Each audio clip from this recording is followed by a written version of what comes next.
유럽 내 코로나19 확산세가 주춤하면서 일부 국가들도 각종 봉쇄 정책을 풀기 시작하는 등 사회적 거리 두기를 완화하려는 움직임들이 나타나고 있습니다. 하지만 영국과 이탈리아 등 유럽 일부 국가에서 어린이 괴질 환자가 속출하는 등 혼란스러운 상황은 이어지고 있습니다. 자, 영국 현지 연결해서 자세한 내용 알아보겠습니다. 이윤영 BBC 기자 연결돼 있습니다. 안녕하세요. 네, 안녕하세요. 네. 자, 영국 계시니까 이 질문 먼저 드려야 할 것 같습니다. 어린이 괴질 환자가 속출한다 이렇게 들었는데 이게 혹시 코로나19와 관련이 있다고 볼 수 있는 겁니까? 네, 이곳 영국 국민보건서비스인 NHS 발표에 따르면요. 예. 드물지만 어린이에게 상당히 위험한 증후군이 나타나고 있다면서 이게 코로나19 감염과 연관이 있을 수 있다고 경고했습니다. 그러니까 영국에는 GP라고 해서 이 전문의에게 넘어가기 전에 1차적으로 먼저 진료를 받는 일종의 공중보건이라는 게 있는데요. 예. 이 환자를 가장 가까이서 먼저 보게 되는 이 GP 의사들에게 이런 긴급 알림이 간 겁니다. 그러니까 런던을 포함해서 영국 다른 지역의 집중 치료실에서 이 보기 드문 심각한 증상을 보이는 아이들을 치료하고 있다 이런 내용인데요. 이 안내에는 이제 감기와 비슷한 증상을 동반한 다기관 염증 상태가 포함된다 이렇게 나와 있습니다. 그리고 전체는 아니지만 일부의 경우에는 코로나 양성 판정이 나왔다고 했는데요. 일단 이 아이들은 나이대도 다양하고 상태가 네. 매우 심각한 걸로 전해졌고요.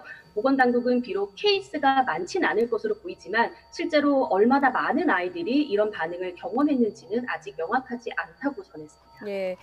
이렇게 어린이 환자가 속출하게 되면 영국 정부가 긴장을 할 것 같은데요. 어떤 조치들을 내놓고 있습니까?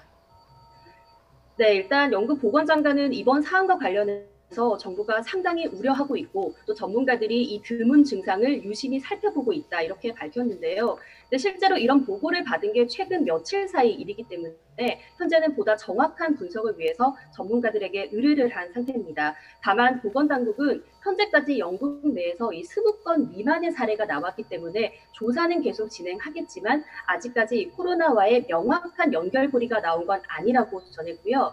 또 영국 왕립소아과 아동보건학회에서도 부모들에게 이런 부분을 알려주면서 안심을 시키고는 있지만 그럼에도 어떤 이유에서든 이 아이의 건강 상태에 대한 우려가 발생할 경우에는 반드시 전문가를 찾아서 도움을 구할 것을 안내하고 있습니다. 예. 네, 알겠습니다. 추가 조사가 필요한 것 같고요. 자, 영국 존슨 총리요.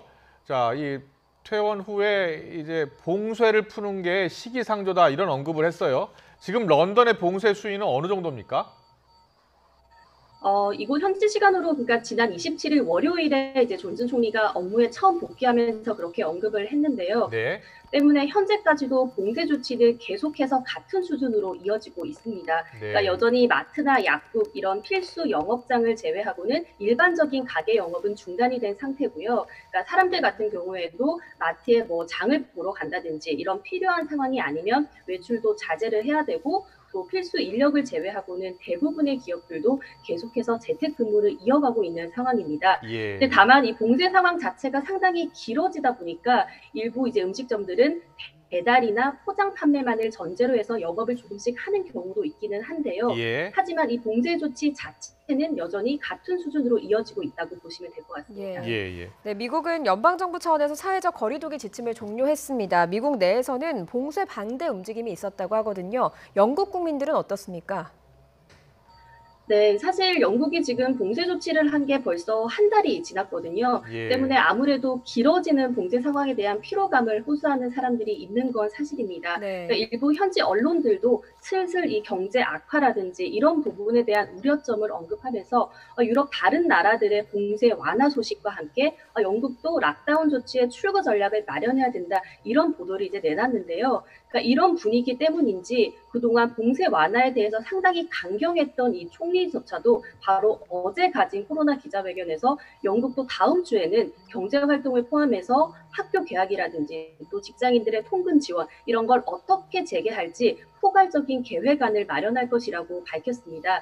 네, 특히 이 기자회견에서 존슨 총리는 영국이 이 코로나19와 관련해서 피크점을 지났다라고 했는데요. 예. 하지만 이 제2의 피크점이 와서는 안 된다는 점을 강조하면서 이제 영국 정부가 앞서 이제 제시했던 봉쇄 완화를 위한 뭐 5가지 조건, 그러니까 뭐 의료 서비스가 코로나 확산을 감당할 수 있어야 되고, 뭐 치명률이 꾸준히 감소해야 되고 이런 조건들을 반드시 충족시키지 않으면 해제를 할 수 없다라고 재차 강조했습니다. 네. 네, 영국은 매우 이제 신중한 입장이고요. 이 다른 유럽 국가들의 상황을 보겠죠. 자, 다른 유럽 국가들의 상황은 지금 보니까 유럽의 분위기를 보니까 봉쇄 조치를 조금씩 풀고 있어요. 확진자 수가 많이 줄었다고 판단하고 있는 겁니까?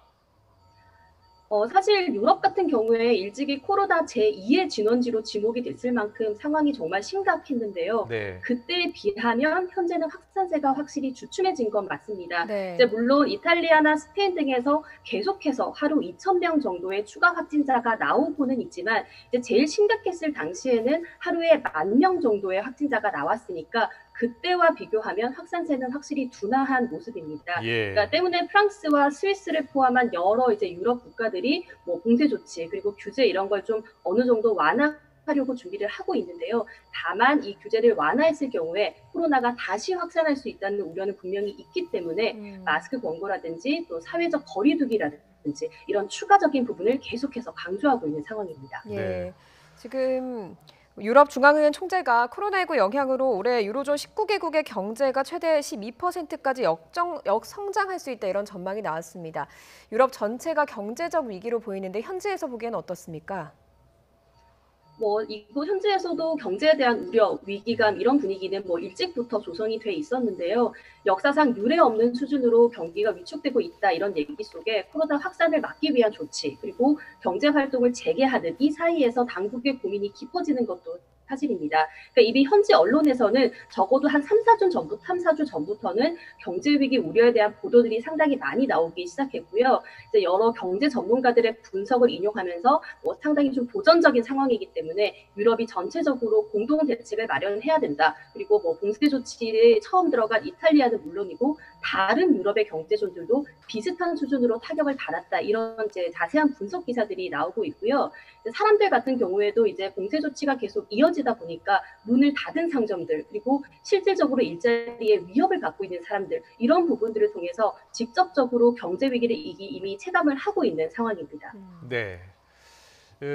독일 같은 경우에는 마스크를 쓰지 않으면 벌금을 부과하도록 조치를 했다고 들었습니다. 자, 유럽의 경우에는 마스크를 쓰는 문화가 익숙지 않아서 그래서 이 코로나19가 더 빠르게 확산된 것 아니냐 이런 분석이 있었는데요. 요즘은 분위기가 많이 바뀌었다면서요. 네, 사실 이 부분도 유럽에서는 상당히 변화를 보이고 있는 부분인데요. 말씀하신 것처럼 독일에서도 이제 마스크 착용이 의무화가 됐고 또 프랑스도 이번 달에 봉쇄 해제와 함께 이제 대중교통에서 반드시 마스크를 쓰도록 했습니다. 네. 네, 이곳 영국은 여전히 마스크 착용을 의무화하지는 않고 있는데요. 다만 바로 어제 가진 기자회견에서 존슨 총리가 이 마스크 착용에 관해서 언급을 했습니다. 예. 근데 내용은 봉쇄 조치에서 나오기 위한 전략 중에 하나로 마스크 착용이 유용할 것이다. 이렇게 언급을 한 건데요. 그러면서 이거는 역학적인 이유도 있지만 사람들로 하여금 다시 일터로 돌아갈 수 있다는 확신을 주기 위한 차원이다. 이렇게 얘기를 했습니다. 근데 일단 정부 차원의 공고 자체는 없다 보니까 아직은 길거리에서 마스크를 쓴 사람들이 많은 건 아닌데요. 하지만 택시 기사나 음식 배달원 그리고 상점에서 일하는 상원, 정원처럼 이 필수 인력들의 경우에는 예전보다 확실히 마스크를 쓴 경우가 눈에 띄게 늘었습니다. 예. 네. 얼마 전에 독일에선 이런 일이 있었습니다. 한국인 부부에 대해서 인종차별 사건이 벌어졌는데요. 영국은 이런 일이 없습니까? 네, 사실 이 코로나 상황이 심각해지면서 이곳 유럽을 비롯해서 이제 실제로 이제 해외 생활을 하시는 분들에게는 이런 소식이 전해질 때마다 불안감을 느끼실 수밖에 없을 텐데요. 그러니까 영국에서도 코로나가 한창 초기에 확산되던 3월에는 싱가포르 출신 대학생이 길에서 무차별 폭행을 당한 일이 보도돼가지고 이제 인종차별에 대한 이야기가 나오기는 했습니다. 그리고 종종 그 영국 내에 있는 한인 커뮤니티 등에서 코로나와 관련해서 인종차별을 경험을 했다거나 혹은 비슷한 경험을 했다거나 이런 글들이 올라오기도 하는데요. 예. 최근에 현지 언론에서는 이제 크게 다뤄진 인종차별 사건을 보지는 못했지만 여전히 이렇게 여러 주변 국가들에서 이런 사건들이 종종 발생을 하고 있기 때문에 이제 불안감을 완전히 늦출 수는 없는 것 같습니다. 예. 네, 알겠습니다. 자, 지금까지 이윤영 BBC 기자 연결해서 런던, 영국, 유럽 상황까지 자세히 알아봤습니다. 귀한 시간 내주셔서 고맙습니다. 네, 감사합니다.